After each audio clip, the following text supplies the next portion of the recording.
Hey cleaning mystery fans! Today's video takes a spooky twist.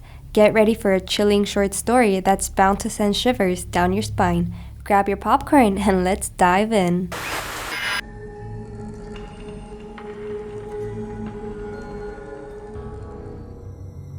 I once worked as a cleaner at an assisted living facility. It was a quiet place, tucked away in the suburbs with long hallways and rooms that looked all the same.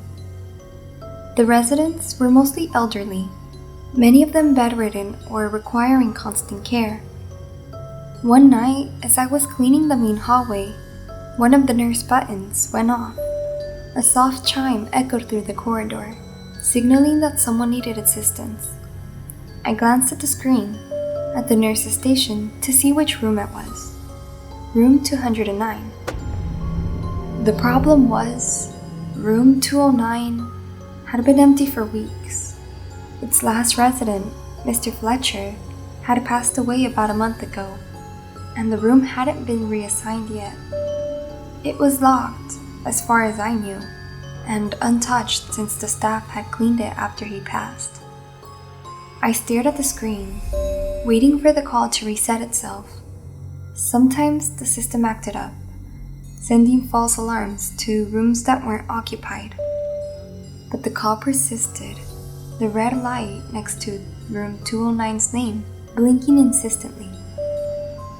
I decided to check it out, if only to ease my own nerves. Pushing down my cleaning cart in front of me like a shield, I walked toward the room. The hallway felt longer than usual, the air heavier with each step. The fluorescent lights flickered once, then steadied, but the sudden disruption made my stomach churn. When I reached the room 209, I hesitated. The door was slightly ajar.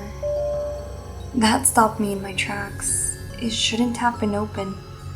All unoccupied rooms were supposed to stay locked until new residents moved in. "Hello?" I called, my voice breaking slightly. I had no response. I nudged the door open wider with my foot, peering inside. The room was just as I remembered it, bare and lifeless, the bed stripped and the furniture pushed to the corners. Dust motes swirled up in the beam of light streaming through the window, but the call button on the wall was lit up, glowing a faint red. My breath caught in my throat. Maybe someone had been here earlier, a nurse or a maintenance worker that had accidentally activated the button. That was the only explanation that made sense. I stepped inside, the wheels of my cart squeaking loudly in the silence. As I approached the call button to reset it, I felt a sudden chill, as though the temperature in the room had dropped 10 degrees. Goosebumps prickled on my skin, and I could see my breath faintly in the cold air. I stopped in my tracks, glancing over my shoulder. The room was empty, but the silence was so oppressive, it felt as though someone was standing right behind me. "Okay, let's get this over with," I muttered to myself, reaching for the button. Before my fingers touched it, I heard a faint rustling sound behind me. It was soft, almost imperceptible, like fabric brushing against fabric.